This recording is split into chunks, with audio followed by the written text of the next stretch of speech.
Xavier, Christophe, nous nous retrouvons donc en direct pour répondre aux questions des internautes.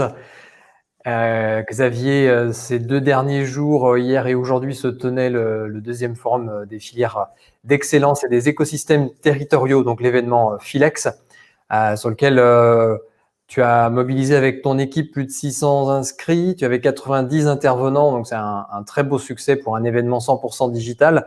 Et j'entendais au moment de l'ouverture Yves Le Breton, qui est directeur général de l'Agence nationale de la cohésion des territoires, qui déjà évoquait dès le début du Philex l'importance du co-développement pour renforcer la résilience des entreprises dans les territoires. Donc on est bien sur un thème central dans l'écosystème des clusters d'entreprises. Est-ce que tu peux nous dire, avec le peu de recul, puisque l'événement vient de se terminer, mais quel est le mot-clé ou quelle est l'idée forte majeure qu'il faut retenir de ces 2 journées? Si, il y a un vrai slogan qu'on peut évoquer, hein, c'est la coopération interentreprises, facteur de résilience des entreprises et des territoires. Ça a été évoqué pendant ces jours à travers des témoignages d'entreprises qui portent des solutions innovantes, soit en saisissant des opportunités éphémères que la crise a révélées autour de questions de santé, par exemple, la fabrication de masques, de gel, voilà. Il y a une entreprise de menuiserie du cluster Xylo Futur en Nouvelle-Aquitaine qui s'est mis à couper du plexi pour le proposer aux commerçants. Voilà, donc une menuiserie qui coupe du plexi, c'est quand même c'est pas fréquent, mais cependant c'est hyper intéressant. Voire même des entreprises qui grâce à la dynamique collaborative qu'on a évoquée pendant toute l'émission, qui poussent nos acteurs économiques, accompagnés par leur territoire, à développer cette agilité. On voit des entreprises qui saisissent des vraies opportunités aussi moyen terme. On a, pardon, mais les exemples sont tellement nombreux. Le pôle culture et patrimoine à, à Arles, on voit là, en ce moment des fabricants de chapiteaux pour des scènes vivantes qui évidemment mettent plus rien à disposition en ce moment puisque la culture c'est l'encéphalogramme un peu plat dans la période, bah, qui se sont mis à fabriquer des vérandas. Et évidemment, ce savoir-faire, il va rentrer dans leur catalogue et continuer au-delà de la crise. Donc oui, la coopération interentreprise, la coopération sur les territoires est un formidable outil de résilience de nos activités économiques. Bravo, beau succès. On a les premières questions des internautes qui arrivent, donc petit rappel pour ceux qui nous écoutent. Les questions peuvent être posées soit sur la chaîne YouTube, si vous êtes connecté sur YouTube, et également en direct sur la page Facebook du Grand Rebond. Alors, première question de Jacques, qui était Christophe destiné. La microville dans 10 ans, pour toi, à quoi elle ressemble? À la microville dans 10 ans, elle va être, c'est comme aujourd'hui, on a une graine, ça va grandir, donc il y a déjà un certain nombre je dirais, de thématiques qui sont préexistantes et qui vont évoluer. Alors, aujourd'hui, on a 4 thématiques. On sait qu'il y en aura d'autres, mais on a déjà ce terreau-là. On a la thématique du développement local avec la Chambre des métiers et d'artisanat et tout un pôle de soutien, surtout dans le contexte actuel, soutien et accompagnement aux artisans, aux TPE et aux PME pour rebondir avec tout l'accompagnement en termes de formation que peuvent apporter CMA et CCI qui ensemble se mettent au service des acteurs de l'économie locale. Donc il y a tout ça à partir d'un pôle de centres de formation et d'apprentissage mutualisé. C'est une première thématique. À partir de là, il pourrait y avoir d'autres branches. On voit qu'il y a des menuisiers, il y a des artisans qui travaillent le métal. Il y a des synergies qui peuvent se mettre en œuvre qui sont improbables, imprévisibles aujourd'hui. Et c'est ça, justement, la magie du co-développement. c'est le fait de faire travailler les gens ensemble, de les faire partager des lieux et de les animer, parce que c'est important d'animer cette relation, eh bien, ça fait fructifier finalement des collaborations et des développements de nouvelles offres qui sont imprévisibles, mais qui arrivent tout le temps. Donc, autour de cette première thématique, il y en a une deuxième qui est plus liée au développement durable, liée à l'installation de la Fredon sur le site, et qui va nous permettre d'agréger d'autres activités afférentes au développement durable. Et là encore, c'est difficilement prévisible, mais voilà, on sait qu'on a cette graine-là également. Une troisième graine sur finalement l'entrepreneuriat responsable à partir d'un projet d'implantation de l'activité de reconversion de sportifs de très haut niveau. Et puis le quatrième qui est lié à ce projet d'éco-rénovation assez extraordinaire, de faire une ville intelligente, inclusive et durable, qui va nous amener à côtoyer des professionnels de l'éco-rénovation, de la Smart City dans toutes ses composantes, et à partir de laquelle on voit déjà des velléités d'organismes de formation sur ces sujets-là, qui viennent bien évidemment, qui voient ce territoire-là comme un véritable territoire d'expérimentation de tout un tas d'innovations dans ce domaine.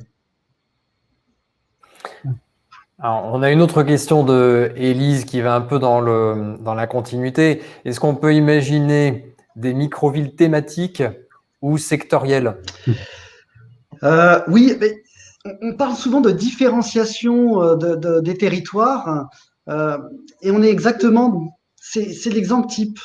Les locaux, les friches, ce ne sont que finalement de la matière première qui va être malléable en fonction de l'écosystème qu'il y a sur le territoire, des entreprises, des acteurs associatifs, des acteurs de l'économie sociale et solidaire, de leurs projets, de leurs innovations, dans tous les domaines d'innovation, technologique, organisationnelle, sociale, environnementale. Et à partir de cette matière-là, vont émerger des thématiques. Il y a aussi une réalité que les locaux vacants n'ont pas tous la même configuration. Là, on est sur une friche urbaine, à la frontière entre une grande zone urbaine et la ruralité, une ancienne base aérienne. Dans d'autres cas de figure sur lesquels nous travaillons, on est sur la revitalisation de centres-villes. Il y a notamment les programmes d'action cœur de ville et petites villes de demain, qui sont des programmes portés par l'État sur la thématique de comment on recrée de l'activité en centre-ville pour refaire venir les gens. Et donc de l'activité, c'est à la fois de l'activité économique d'entreprise, mais aussi d'activité d'acteurs associatifs, de commerçants et autres. Et là, on voit bien que une dynamique qui se fait avec des acteurs qui sont plus, par exemple, les associations de commerçants et les associations du milieu de l'ESS qu'il y a sur un territoire ne va pas du tout donner la même chose dans le cadre d'un programme fabrique de co-développement, de nouveaux usages sur des locaux vacants en centre-ville. Et finalement, Xavier, quand on parle de micro-villes sectorielles, est-ce que on n'est pas plus du côté des clusters d'entreprises et des filières que tu côtoies? Est-ce que c'est pas là que vous vous retrouvez le plus? Si, mais les deux questions des internautes me font évoquer un exemple assez précis d'ailleurs et qui rejoint au débarrage ce qu'a vécu l'histoire de Microville 112 à Brétigny-sur-Orge dans l'Essonne. Il y a une base aérienne, la BA 217, base aérienne 217 ou 617, je ne sais plus, bref, dont les acteurs du territoire ne savaient pas très bien quoi faire. C'était une base aérienne désaffectée.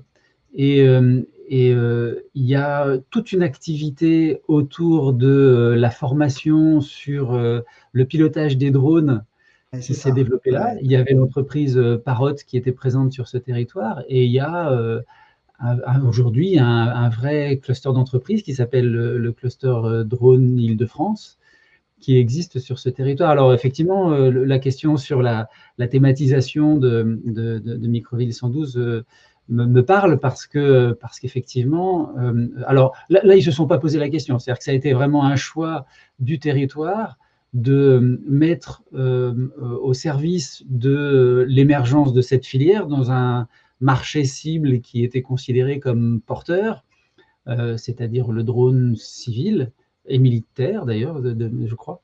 à la fois donc de mettre ce terrain, ce patrimoine à la disposition d'eux, et pour le coup de les structurer au sein d'une démarche de type cluster, ce qu'ils sont devenus aujourd'hui. Donc voilà, il n'y a pas eu une étape de co-construction comme Christophe l'a évoqué dans Microville 112, où l'idée ça a été de dire de façon sans doute encore plus ouverte, mettons-nous autour de la table, construisons. Donc là, il y a vraiment eu une volonté un peu stratégique du territoire de dire on connaît déjà quelques acteurs, on sait ce qu'on veut faire, et puis on y va. Donc la démarche très démocratique qu'évoquait qu'évoquait Christophe là dans l'histoire de Microville 112 n'est pas tout à fait la même. Mais par contre, oui, ça pourrait être effectivement un avenir de Microville 112 sur certaines des thématiques qu'il a évoquées. Tout à fait. Alors je vais rebondir. Il y a des thématiques qui s'imposent à nous. La sécurité, par exemple. On est sur 65 hectares, ce qui est quand même assez considérable. Et on a une vraie problématique de sécurité à assurer. Et on a des échanges avec des professionnels de la sécurité qui voient dans ce territoire-là peut-être une opportunité justement d'y faire venir de la formation sur des sujets de sécurité et sur d'autres manières un peu moins traditionnelles de sécuriser des sites, couplées à des approches plus classiques avec des caméras ou avec des drones, des systèmes très innovants. Et on voit bien que c'est la réalité du terrain qui fait émerger finalement et grandir des thématiques et qui vont s'imposer à nous progressivement parce qu'elles s'incarnent très naturellement sur le projet et il y a un potentiel de développement pour des opérateurs dans ces thématiques-là.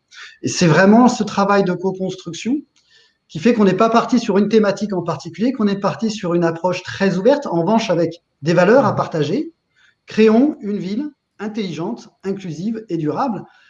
Et la magie de tout ça, c'est que derrière se déclinent des thématiques de développement de filières. Et cette spécificité de la Microville 112 aujourd'hui, c'est le fruit de ce processus-là. Et dans d'autres territoires, ça prendra d'autres formes. Aussi parce que les autres territoires ont d'autres atouts, qu'il y a une configuration géographique aussi qui peut jouer. On est intervenu dans le Jura, sur Cœur du Jura. C'est sûr que la configuration en montagne n'est pas la même, même en basse montagne, que en plaine, avec des cultivateurs autour de nous, même si on est à proximité de Reims. Très bien. Alors, on va laisser le temps aux internautes éventuellement à poser une dernière question. Sinon, on va pouvoir mettre fin à notre échange. Est-ce que, Xavier, tu voulais rajouter un mot ou Christophe avant de clôturer ce temps de questions-réponses? Pour ma part, la microville, pardon, Xavier, sur la microville, on a effectivement aujourd'hui un moment intéressant à vivre, qui est qu'on a, en tant qu'opérateur de ce programme de co-construction, on a l'opportunité de mettre à disposition l'ensemble de ce territoire aux innovateurs, au sens large, et pour venir faire une démonstration de ce que certains appellent la Smart City, mais qui, dans la mise en œuvre, est très souvent très technologique et l'humain passe derrière, alors qu'en réalité, la Smart City et la technologie et les innovations peuvent tout à fait être utilisées d'une autre manière, servir des intérêts d'efficacité économique, d'efficacité de production pour une ville, mais aussi pour ceux qui vivent dans cette ville, aussi bien ceux qui y travaillent que ceux qui y habitent. C'est cette notion de micro-ville durable, c'est une ville intelligente, donc on est bien sur l'innovation et notamment technologique, inclusive, qui inclut l'ensemble des acteurs, ceux qui sont le plus loin de l'emploi par exemple, mais aussi ceux qui sont des créateurs de richesses financières et sans opposer les uns les autres, au contraire, les amener à travailler ensemble. Et puis, bien sûr, d'impact créateur de richesse environnementale également. Il y a toutes ces problématiques-là qu'on retrouve dans une ville qui aujourd'hui doivent être adressées. Et on a une vraie opportunité de mettre ce territoire-là à disposition des innovateurs, ceux qu'on retrouve grands groupes comme start-up dans les clusters, dans les grappes d'entreprise, dans les pôles de compétitivité. C'est vrai qu'aujourd'hui, en tant que promoteur du co-développement, on fait un appel ouvert à l'ensemble des innovateurs et France Cluster nous semble être un réseau extraordinaire en la matière et le Philex qui a eu lieu hier en a été un bel exemple pour pouvoir proposer à l'ensemble de ces membres de France Cluster de se projeter dans la microville et de participer à ce programme d'innovation partenariat que l'on ouvre en début d'année prochaine sous le nom de Microville Durable. Super. Je réagis? Ah, vas-y, réagis. Est-ce que tu réagis ou est-ce que tu as des questions d'internautes qu'il faut prioriser quand même? Non, vas-y, tu peux effectivement réagir à l'appel, les bras grands ouverts de Christophe. Non, mais oui, bien sûr, merci pour la perche tendue, c'est une super idée. Je pense qu'effectivement, on a sans doute plein de choses à proposer. Ce qui risque, enfin, tout de suite, j'identifie une question qui se posera à nous quand on va lancer la démarche. C'est aujourd'hui les quelques 80 000 entreprises qui sont dans les clusters et qui gravitent au sein de ces réseaux. Ils sont sur l'ensemble du territoire national. La microville est à Reims. Et comment est-ce qu'on va gérer cette… Alors, je ne te demande pas de répondre dans l'immédiat, mais comment est-ce qu'on va gérer cette relation entre ce que Microville, sans doute, peut apporter comme service, comme terreau fertile à l'émergence de certains projets, quand ils vont arriver d'éventuelles entreprises qui ne sont pas du tout sur ce territoire-là. Ou alors, est-ce qu'il faut qu'on cible d'ailleurs la proximité géographique, peut-être au moins dans un premier temps. Mais là, pour le coup, il y a peut-être un aspect méthodologique qui sera intéressant à regarder. Mais en tout cas, merci, ouais, je la saisis, ta perche, bien sûr. Et quand tu disais, Christophe, lancer ce programme en début d'année, est-ce qu'il y a une date en particulier à retenir? Est-ce que tu prévois un événement de lancement ou un save the date? Alors, le créneau, c'est janvier. La date, ça va dépendre effectivement des échanges que l'on va pouvoir avoir. Et la remarque de Xavier est tout à fait juste. Il faut savoir à qui on va adresser dans les réseaux d'innovation, précisément cet appel à partenariat sur les thématiques qui sont les thématiques d'une smart city, bien évidemment, et les enjeux que l'on se fixe dans la relation avec l'ensemble de ces acteurs. Donc aujourd'hui, on a cette ouverture, cette possibilité, on a ce territoire qui s'ouvre à nous, on a ce programme d'innovation partenariale à mettre en mouvement avec les acteurs de l'innovation et les réseaux d'innovation. France Cluster est en premier lieu, en première ligne. Et effectivement, la date, à défaut de pouvoir l'annoncer aujourd'hui, on pourra la travailler précisément avec les échanges avec Xavier sur les conditions de cet appel à partenariat vis-à-vis des membres de France Cluster et d'autres réseaux d'innovation. Très bien. Alors, on va prendre une dernière question de Julien qui nous dit « Travaillez-vous également en co-construction avec des acteurs européens et partagez-vous vos résultats avec d'autres expérimentations européennes ?» Alors sur la microville, on est encore un peu jeune pour partager des résultats. Mais on est déjà en train de travailler sur des dépôts de dossiers européens, donc avec des partenaires, sur certaines thématiques d'éco-rénovation, pour positionner la microville dans un réseau de territoires de démonstration de dispositifs d'éco-rénovation innovantes, alors aussi bien au niveau énergétique par exemple que d'émissions carbone. Voilà, donc on est dans cette dynamique-là.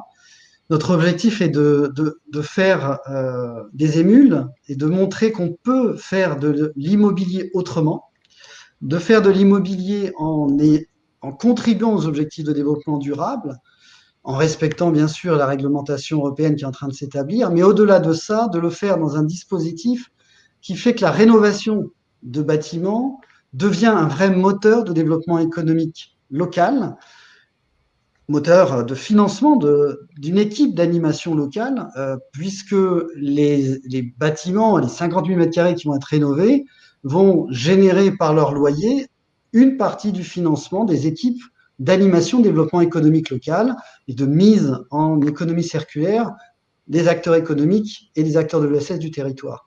Donc on est vraiment au début de cette histoire-là. On a ces modèles, ce nouveau modèle finalement d'aménagement et de développement de territoire qui fait de la ressource immobilière un moteur de financement d'équipes de développement économique local et de mobilisation des acteurs. Et c'est ça que l'on veut partager au niveau européen avec des initiatives qui existent aussi dans le même esprit, pas avec les mêmes modèles, mais qu'on peut retrouver dans d'autres territoires. Du côté des clusters d'entreprises, en revanche, il y a déjà des maillages peut-être plus étoffés au niveau, à l'échelle européenne? Alors oui, nombreux, hein.